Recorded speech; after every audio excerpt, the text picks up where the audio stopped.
శక్తిహీనుల దేవుడాయనే, బలహీనుల బలమాయనే, సొమ్మసిల్లుచున్న వారిని ఆదరించు దేవుడాయనే, సొమ్మసిల్లుచున్న వారిని ఆదరించు దేవుడాయనే. సాగిపోవు దినములన్నీయు, సాగిపోవు దినములన్నీయు పాడి కీర్తించి కొనియాడేదన్, ఓ పాడి కీర్తించి కొనియాడేదన్.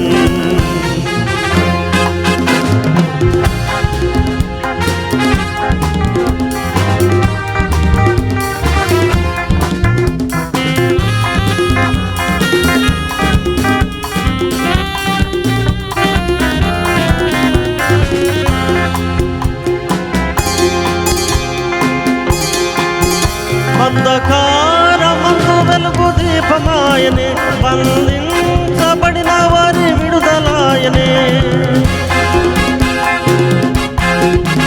అంధకారమందు వెలుగు దీపమాయనే, బంధించబడిన వారి విడుదలాయనే. కనిపెట్టు ఓ ప్రాణమా కలదింగన నిరీక్షణ, ఓ కనిపెట్టు ఓ ప్రాణమా కలదింగన నిరీక్షణ. సాగిపోవు దినములన్నీయు, సాగిపోవు దినములన్నీయు పాడి కీర్తించి కొనియాడేదన్, పాడి కీర్తించి కొనియాడేదన్. శక్తిహీనుల దేవుడాయనే, బలహీనుల బలమాయనే, సొమ్మసిల్లుచున్న వారిని ఆదరించు దేవుడాయనే, సొమ్మసిల్లుచున్న వారిని ఆదరించు దేవుడాయనే. సాగిపోవు దినములన్నీయు, సాగిపోవు దినములన్నీయు పాడి కీర్తించి కొనియాడేదన్, పాడి కీర్తించి కొనియాడేదన్.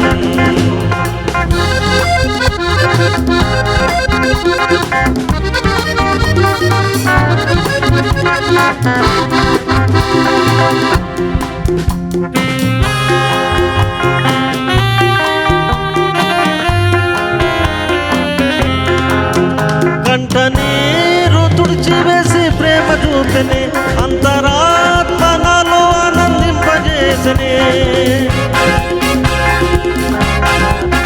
కంట నీరు తుడిచివేసి ప్రేమ చూపిని, అంతరాత్మ నాలో ఆనందింపజేసిని. ఆశ్చర్యకరుడాయనే, దీనులకు వండాయనే, ఓ ఆశ్చర్యకరుడాయనే, దీనులకు వండాయనే. సాగిపోవు దినములన్నీయు, సాగిపోవు దినములన్నీయు పాడి కీర్తించి కొనియాడేదన్, ఓ పాడి కీర్తించి కొనియాడేదన్. శక్తిహీనుల దేవుడాయనే, బలహీనుల బలమాయనే, సొమ్మసిల్లుచున్న వారిని ఆదరించు దేవుడాయనే, సొమ్మసిల్లుచున్న వారిని ఆదరించు దేవుడాయనే. సాగిపోవు దినములన్నీయు, సాగిపోవు దినములన్నీయు పాడి కీర్తించి కొనియాడేదన్, పాడి కీర్తించి కొనియాడేదన్.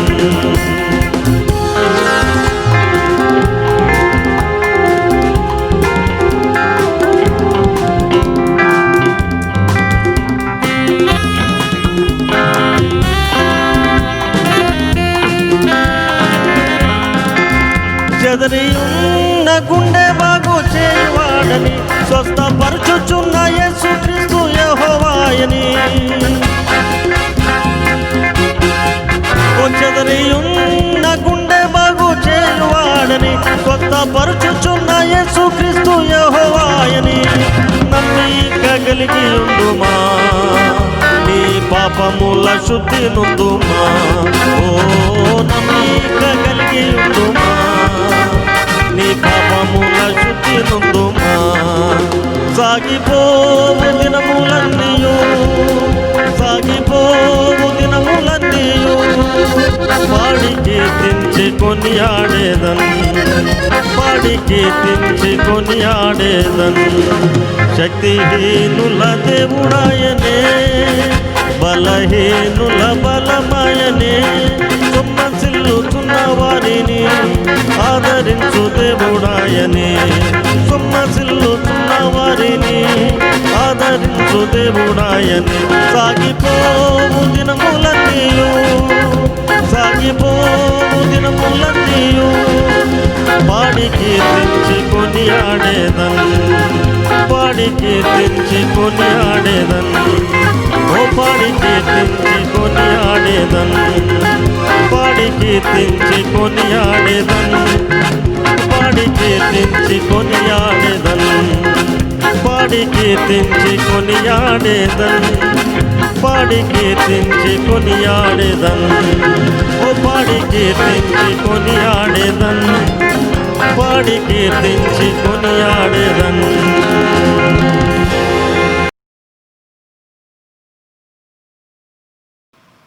యేసుక్రీస్తు పరిశుద్ధ నామమునకు మహిమ కలుగును గాక. దేవుని బిడ్డలకు శుభములు కలుగును గాక. మంచిది. మరి చాలా దినముల తర్వాత ఆలయములకు ప్రజలు వెళ్ళొచ్చని ఒక వార్త వచ్చింది. చాలా సంతోషకరమైన సంగతి. అయితే కొన్ని జాగ్రత్తలు మనం పాటించవలసి ఉన్నది. ఆలయాలకు వచ్చేవారు మీరు మాస్కులు తీసుకొని రండి. మరి ఇట్లా కట్టుకొని రావాలి. తర్వాత శానిటైజర్స్ చేతులకు శుభ్రంగా రాసుకొని లోపలికి రావాల్సి ఉంటుంది. చేతులు శుభ్రంగా కడుక్కొని రావాలి. లేకపోతే తర్వాత చర్చిలో కూడా ప్రవేశించిన తర్వాత ప్రక్క ప్రక్కన కూర్చోవడం కాదు, దూరం దూరంగా కూర్చోవాలి. ఎక్కడెక్కడ కూర్చోవాలో చూపెడతారు. ఆ స్థలాల్లో కూర్చోండి. క్రమాన్ని పాటించండి.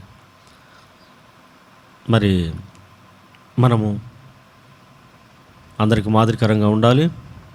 మరి మనకి ఈ పరిస్థితిని బట్టి మాట రాకూడదు, గలిబిలి జరగకూడదు. కాబట్టి అందరూ కూడా పరిశుభ్రతను పాటించాలి.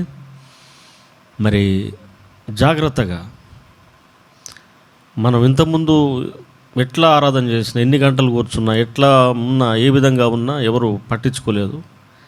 కానీ ఇప్పుడు చాలా కట్టుదిట్టాలు చేయడం జరిగింది.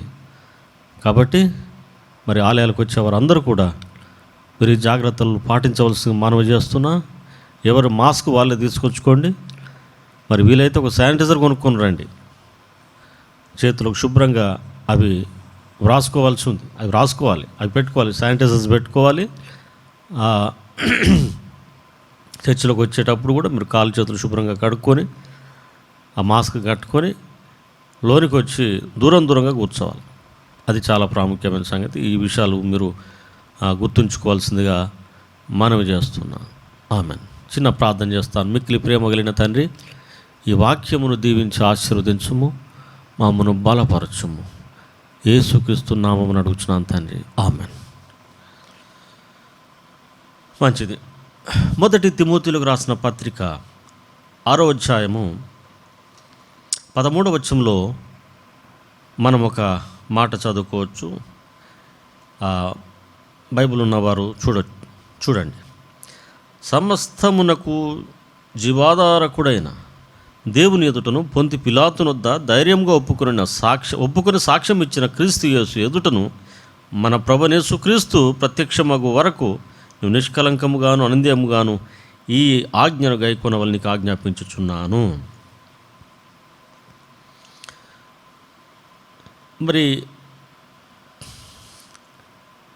తిమోతి గారికి, యవనస్తుడైన తిమోతికి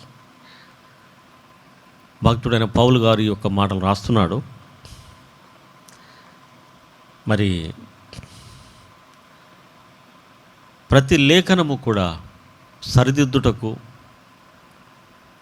హెచ్చరించుటకు, మార్గంలో నడిపించుటకు యోగ్యమైనదని బైబిల్లో రాయబడింది పత్రికలు.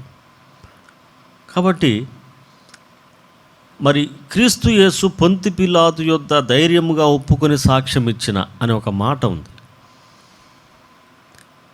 క్రీస్తు యేసు పొంతి పిలాతు యొద్ద ఏమి సాక్ష్యం ఇచ్చాడు?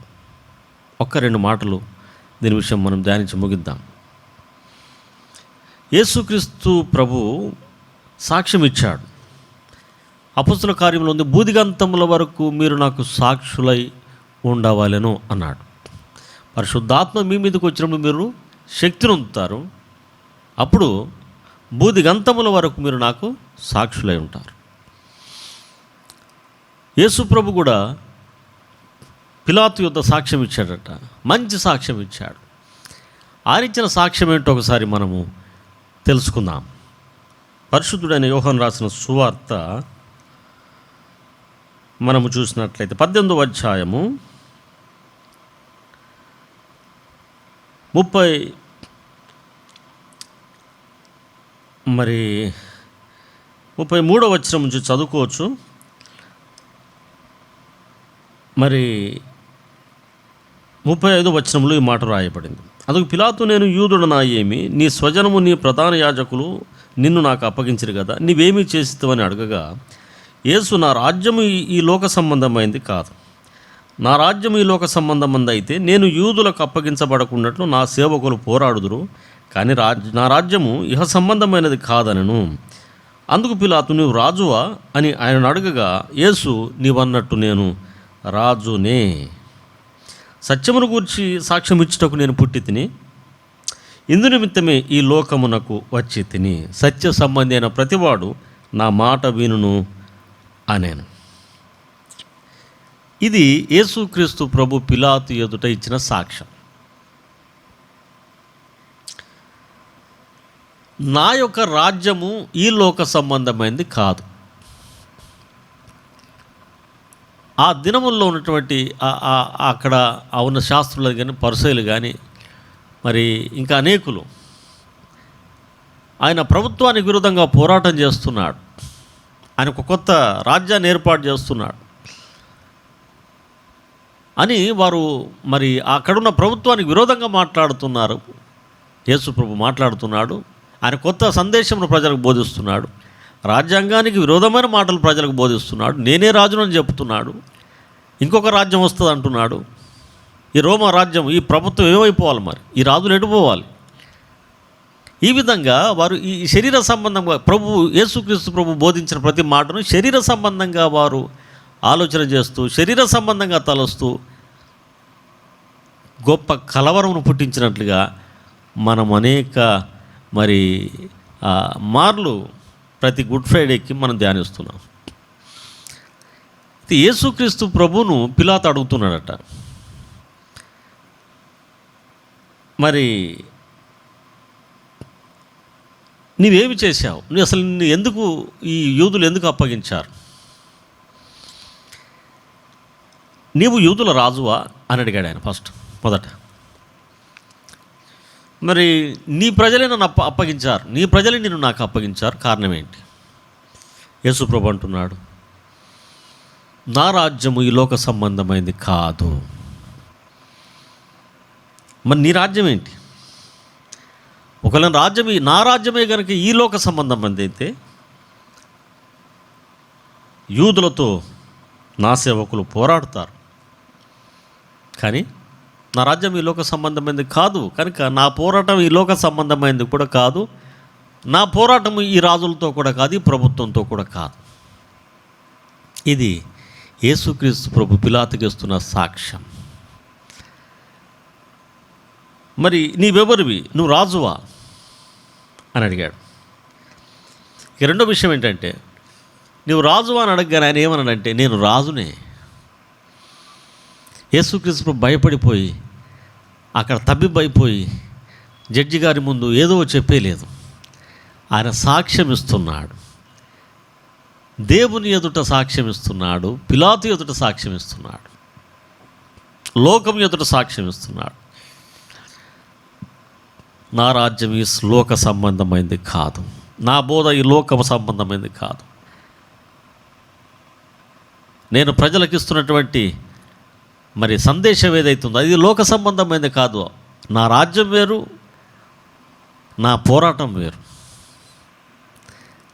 నా పోరాటము ఆత్మ సంబంధమైంది. దురాత్మల సమూహములతో, అపవాది శక్తులతో నేను పోరాటం చేస్తున్నాను అని అంటున్నాడు యేసు ప్రభు. శరీర సంబంధమైన నా యొక్క సేవకులు యూదులతో పోరాడవచ్చు, ఈ ప్రభుత్వం పోరాడతారు వారు, కానీ నా పోరాటం ఈ లోకమునకు సంబంధించింది కాదు. నా పోరాటము ఆత్మ సంబంధము. దురాత్మల సమూహములతో నేను పోరాటము చేయుచున్నాను, అపవాదితో పోరాటం చేస్తున్నాను. లోకమును రక్షించుటకు వచ్చాను. దురాత్మల చేతు నుండి, అపవాది చేతు నుండి, చెర నుండి ప్రజలను విమోచించుటకు వచ్చాను. నీవు రాజువా? అవును, నేను రాజునే, నేను రాజునే. సత్యమును గురించి సాక్ష్యం ఇచ్చుటకు నేను పుట్టాను. 38వ వచనంలో మాట ఉంది. సత్యమును గురించి సాక్ష్యం ఇచ్చుటకు వచ్చాను, పుట్టాను. ఎందుకు పుట్టావు నువ్వు? ఆయన పుట్టుక తిరిగి గుర్తు చేస్తున్నాడు పిలాతుకు. ఆయన జన్మమును గురించి ప్రభు అక్కడ తిరిగి మరొకసారి గుర్తు చేస్తున్నాడు. నేను పుట్టిన కారణం ఏమనగా సత్యమును చెప్పాల ప్రజలకి. లోకములో సత్యము లేదు అంటున్నాడు యేసు ప్రభు. ప్రజల అబద్ధములో ఉన్నారు, ప్రజలు మోసములో ఉన్నారు, ప్రజల అబద్ధమును నమ్ముతున్నారు, ప్రజలు మోసమును నమ్ముతున్నారు, ప్రజలు అగ్నిగుండమునకు వెళ్ళిపోతున్నారు మోసములో పడి, అబద్ధములో పడి. అందుకే సత్యమును గురించి సాక్ష్యం ఇచ్చుటకు నేను పుట్టి తిని. ఎంత గొప్ప సాక్ష్యం! సత్యమును గురించి సాక్ష్యం ఇచ్చుటకు పుట్టాను. మరి అందుకే నేను ఈ లోకమునకు వచ్చాను. సత్యమును గురించి సాక్ష్యం ఇచ్చుటకు వచ్చాను, సత్యమును స్థాపించుటకు వచ్చాను, సత్యమును బోధించుటకు పుట్టాను నేను అంటున్నాడు ఆయన. ఇది ప్రభు ఇచ్చిన, లోకానికి ఇచ్చిన సాక్ష్యం. పిలాతు సాక్ష్యం ఇస్తున్నాడట. నేను చెప్పుచున్న ప్రతి మాట సత్యం, నేను చెప్తున్న ప్రతి బోధ సత్యం, నేను చేస్తున్న ప్రతి స్వస్థత సత్యము, దానిలో మోసము లేదు, అబద్ధము లేదు అంటున్నాడు యేసుక్రీస్తు ప్రభు. అయితే మరొక మాట అన్నాడు ఆయన, సత్య సంబంధి అయిన ప్రతివాడు నా మాట వింటాడు. సత్య సంబంధి అయిన ప్రతివాడు నా మాట వింటాడు, సత్య సంబంధి కానివాడు నా మాట వినడు. కాబట్టి ఇది ప్రభువు పిలాతు ఎదుట ఇచ్చినటువంటి సాక్ష్యం. మంచి సాక్ష్యం ఇస్తున్నాడు. ఏం సాక్ష్యం ఇస్తున్నాడు? సత్యమునకు సాక్ష్యం ఇస్తున్నాడు. యేసుక్రీస్తునకు మహిమ కలుగును. ఆయనలో అబద్ధము లేదు, ఆయనలో వంకరతనము లేదు, ఆయనలో మోసము లేదు. ఇశ్రాయేలులో వంకరతనం లేదు, యాకోబులో మంత్రం లేదు, ఇశ్రాయేలులో వంకరతనం లేదు. సంఖ్యాకాండంలో మాట రాయబడింది. ఆయన చెప్పిన ప్రతి మాట సత్యం, ఆయన జన్మం సత్యం, ఆయన బోధ సత్యం, ఆయన ఉపదేశం సత్యం, ఆయన తీర్పు సత్యం, ఆయన శిలువ మరణము సత్యము, ఆయన శిలువలో పడిన పాటలు సత్యం, ఆయన పొందిన ప్రతి హింస సత్యము. మన పాపముల కొరకు ఆయన గాయపరచబడి, ఆయన మన రోగముల కొరకు దెబ్బలు తిన్నాడు, సత్యం అది. ఆయన మన కొరకై శిలువలో మరణించి పాతిపెట్టబడి 3వ దినమున తిరిగి లేచాడు, సత్యం. సత్య సంబంధి అయిన ప్రతివాడు నా మాట నమ్మును లేక వినును. క్రీస్తునందు విశ్వాసం ఉంచిన ప్రతివారు ఎవరు? సత్య సంబంధులు. క్రీస్తును నమ్ముకున్న ప్రతివారు సత్య సంబంధులు అయి ఉన్నారు. దేవుని నమ్ముకోవడం అంటే మామూలు సంగతి కాదు. నువ్వు సత్య సంబంధి అయి ఉన్నావు. ప్రభువుని ఎప్పుడైతే నమ్మావో వెంటనే నువ్వు సత్య సంబంధి అయిపోయావు. సత్యమునకు సంబంధించిన వారు, అబద్ధము నుండి బయటకు వచ్చిన వారు, మోసము నుండి బయటకు వచ్చిన వాడు, సైతాను యొక్క అబద్ధము నుండి మోసము నుండి బయటకు వచ్చిన వారు. యేసుక్రీస్తునకు మహిమ కలుగును గాక. ఆమేన్. ఎంత గొప్ప సాక్ష్యం యేసు ప్రభు పిలాతు ఎదుట ఇచ్చాడు. కనుక మరి ఒక మాట ప్రకటన గ్రంథంలో రాయబడింది. ప్రకటన గ్రంథము 11వ అధ్యాయము 12వ వచనము చూసినట్లయితే అక్కడ ఒక మాట వ్రాయబడింది. ప్రకటన గ్రంథము 12వ అధ్యాయము 11వ వచనం, వారు గొర్రెపిల్ల రక్తమును బట్టి తామిచ్చిన సాక్ష్యమును బట్టి వారిని జయించి ఉన్నారు, కానీ మరణం వరకు తమ ప్రాణములను ప్రేమించిన వారు కారు. గొర్రెపిల్ల రక్తమును బట్టి తామిచ్చిన సాక్ష్యమును బట్టి వారు వారిని జయించారు. ఎవరు? వాడు సైతాన్, అపవాది. యేసుక్రీస్తు సాక్ష్యం ఇచ్చినట్లుగా పిలాతు ఎదుట మనమును లోకం ఎదుట సాక్ష్యం ఇవ్వవలసి ఉన్నది. దుష్టుని జయించే ప్రతివాడు సాక్ష్యం ఇస్తాడు. దుష్టుని జయించు ప్రతివాడు సాక్షిగా ఉంటాడు. ప్రతి స్థలంలో ప్రతి విషయంలో మనం సాక్షులుగా ఉండాలి. సత్యమునకు సాక్షులుగా ఉండాలి. సత్యానికి సాక్షులుగా ఉండాలి. లోపల ఒకటి, బయట ఒకటి, ముందొకటి, వెనకొకటి, ఇది దేవుని బిడ్డలకు ఉండకూడదు. ఉంటే ఉన్నది, లేకపోతే లేదు. వస్తే వస్తాం, రాకపోతే రాం. మిక్కిలి ప్రియులారా, సత్యమును అనుసరించేవారు దేవుని ప్రజలు, సత్యమునకు సాక్షులు క్రీస్తును నమ్మినవారు. నువ్వేది చేసినా దాంట్లో అబద్ధము, మోసం ఉండకూడదు. జాగ్రత్త. నువ్వేదైనా చేయొచ్చుగాక, కానీ దాంట్లో సత్యం ఉండాలా. సత్యం ఉన్నదా? నీ ప్రతి చర్యలో, నీ ప్రతి క్రియలో సత్యమునకు సాక్ష్యం ఇచ్చుటకు వచ్చాడట యేసు ప్రభు. సత్యమును సాక్ష్యం ఇచ్చుటకు, సత్యమును స్థాపించుటకు పుట్టాడు ఆయన. ఆయన జీవితం. అందుకే నేనే మార్గమును, సత్యమును, జీవమునై ఉన్నాను. ఎక్కడ సత్యం ఉండదో అక్కడ క్రీస్తు ఉండడు. ఏ జీవితంలో సత్యము లేదో అక్కడ యేసు లేడు. ఏ ఆలయంలో సత్యం లేదు, ఏ వ్యక్తిలో సత్యం లేదు, ఏ మనిషిలో సత్యం లేదు, ఏ సేవకులలో సత్యం లేదు, ఏ విశ్వాసంలో సత్యం లేదో అక్కడ యేసు లేడు. కనుక బిడ్డలారా, మనము సత్యమునకు సాక్షులుగా జీవించు యేసుక్రీస్తు చేత పిలువబడిన వారమై ఉన్నామన్న సత్యం తెలుసుకోవాలి మనం. కనుక లోకంలో ఎట్లయినా జీవించేయచ్చు. మనల్ని ఎవరు అడగరు. నిజమే, మనల్ని ఎవరు పట్టించుకోరు. కానీ మన లెక్కలు రాస్తున్న దేవుడు ఒక ఆయన ఉన్నాడు. గ్రంథములు విప్పబడెను, బైబిల్లో స్పష్టంగా వ్రాయబడింది. అనేక మార్లు ఈ మాట వ్రాయబడింది. గ్రంథములు విప్పబడెను. ఎవరి పేరు జీవ గ్రంథమందు వ్రాయబడును వారి పేర్లు ఆయన పిలుస్తాడు. జీవ గ్రంథమందు వ్రాయబడిన వారి పేర్లు అక్కడ పిలువబడవు. వారు నిత్య నాశనమునికి వెళ్ళిపోవాల్సి ఉంది. కనుక నీ జీవితంలో అబద్ధం ఉన్నట్లయితే తీసేసాయి. అబద్ధమును అనుసరించేవారు అసహ్యమైన దాన్ని జరిగించేవాడు దానిలో ప్రవేశింపలేడు పరలోక రాజ్యంలో. కనుక సత్యానికి సాక్షిగా, సత్యమునకు సాక్షులుగా జీవించటకై మనము దేవుని చేత ఏర్పరచబడిన జనాంగమై ఉన్నాం. ఇది సత్యం. కనుక పరిశుద్ధాత్మ మీ మీదకి వస్తాడు. పరిశుద్ధాత్మ మీ మీదకి వచ్చినప్పుడు మీరు బూదిగంతముల వరకు నాకు సాక్షులై ఉంటారు. యేసుక్రీస్తునికి మహిమ. సత్యమునకు సాక్షులుగా ఉండటకు దేవుడు మనల్ని, అబద్ధానికి కాదు, అబద్ధమునకు కాదు. నువ్వే కార్యము చేసినా, నువ్వే పాట పాడినా, ఏ సాక్ష్యం ఇచ్చినా, ఏ మాట చెప్పినా, ఏ సాంగత్యం లేక ఏ సహవాసం చేసినా, నువ్వే క్రియ చేసినా, ఏ పని చేసినా దాంట్లో సత్యం ఉన్నదా, మోసం ఉన్నదా, లేక అబద్ధం ఉన్నదా తెలుసుకో బిడ్డ, సహోదరి సహోదరుడా. ఎందుకంటే మన ప్రభు సత్యమును స్థాపించడానికి పుట్టాడు. ఆయన సత్యము గురించి ప్రజలకు తెలియచేయటకు వచ్చాడు. దానికి సాక్ష్యం ఇచ్చటకు ఈ లోకమునకు రావాల్సి వచ్చింది. సత్యమునకు సాక్ష్యం ఇచ్చటకు నిన్ను నన్ను ఏర్పరచుకొని తన ఆత్మతో మనల్ని నింపి ఉన్నాడు. కనుక మరణం వరకు మన ప్రభు అయిన యేసు క్రీస్తుకు సాక్షులమై జీవిద్దాం.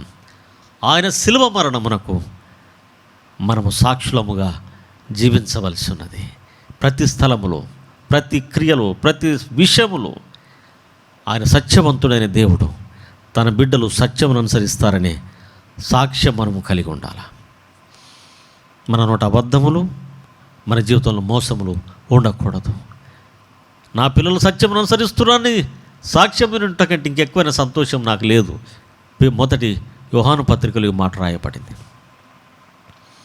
కాబట్టి మిక్కిలి ప్రియులారా, క్షమించండి, 2వ యోహాను పత్రికలో ఈ మాట రాయబడింది. కనుక మిక్కిలి ప్రియమైన దేవుని యొక్క బిడ్డలారా, సత్యమును అనుసరించి మీరు చూడండి, తండ్రి వలన 2వ యోహాను పత్రిక 1:4, తండ్రి వలన మనము ఆజ్ఞను పొందిన ప్రకారము నీ పిల్లలో కొందరు సత్యమును అనుసరించి నడుచుచుండుట కనుగొని బహుగా సంతోషించుచున్నాను. ఇంతకంటే ఎక్కువైన సంతోషం ఆయనకి లేదట. యోహాను రాసిన 2వ పత్రికలో 4వ వచనంలో ఈ మాట ఉంది. కనుక సత్యమును అనుసరించే పిల్లలు, సత్యము కొరకు జీవించే పిల్లలు, సత్యమునకు సాక్ష్యం ఇచ్చే పిల్లలు, యేసుక్రీస్తునికి మహిమ కలుగు, సత్యము కొరకు పోరాడే పిల్లలు దేవుడు ఏర్పరచుకున్న పిల్లలై ఉన్నారు. సత్యము కొరకు అవమానించబడుతున్న పిల్లలు. ఏం నమ్ముకున్నాం? సత్యాన్ని నమ్ముకున్నాం. యేసుక్రీస్తునికే మహిమ. ఆయనే సత్యం. ఇదిగో ఇది సత్యం, ఈ జీవితం సత్యం.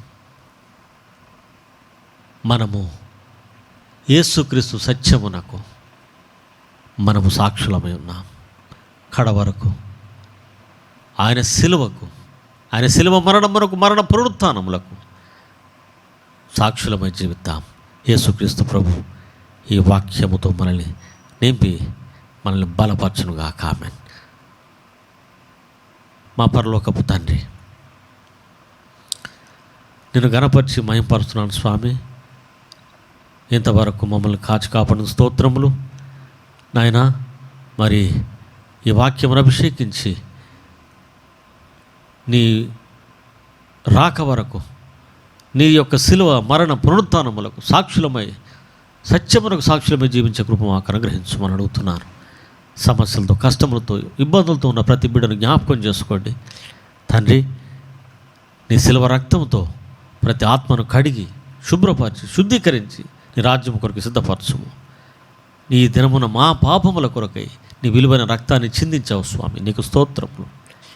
ప్రతి అబద్ధము నుండి మమ్మల్ని రక్షించుము, ప్రతి మోసం నుంచి రక్షించుము. నీ కొరకై సత్యముగా, నిజము చెప్పుచు, హృదయపూర్వకంగా సత్యం పలుకుచు జీవించే కృప దయచేయి. ప్రతి అబద్ధముల నుంచి మమ్మల్ని రక్షించు, మోస క్రియల నుంచి కార్యించు రక్షించు ప్రభువా, నీకు స్తోత్రములు.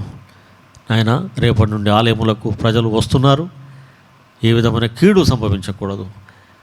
ఈ యొక్క మేము కూడుకొనుట కీడుకు కారణం కాకూడదు ప్రభువా. మేము కూడుకొనుట ఆశీర్వాదం కారణంగా ఉండినట్లు సహాయం చేయండి. నీ కృప, నీ కనికరము మా అందరికి తోడై ఉంచి మమ్మను దీవించి ఆశీర్వదించి నీ మహిమకు సాక్షులుగా పిలిచిన నీ పిలుపునకు తగినట్లుగా జీవించుటకు సహాయం చేయము. ఘనత, మహిమ, ప్రభావానికి సమర్పిస్తూ యేసుక్రీస్తు నామమున వేడుకొంచున్నాను పరమ తండ్రి. ఆమేన్. మన తండ్రి అయిన దేవుని ప్రేమ, పరిశుద్ధాత్మ సహవాసం, యేసుక్రీస్తు కృప సదాకాలం మనందరికి తోడేనుగాక. ఆమేన్. ఆమేన్. God bless you.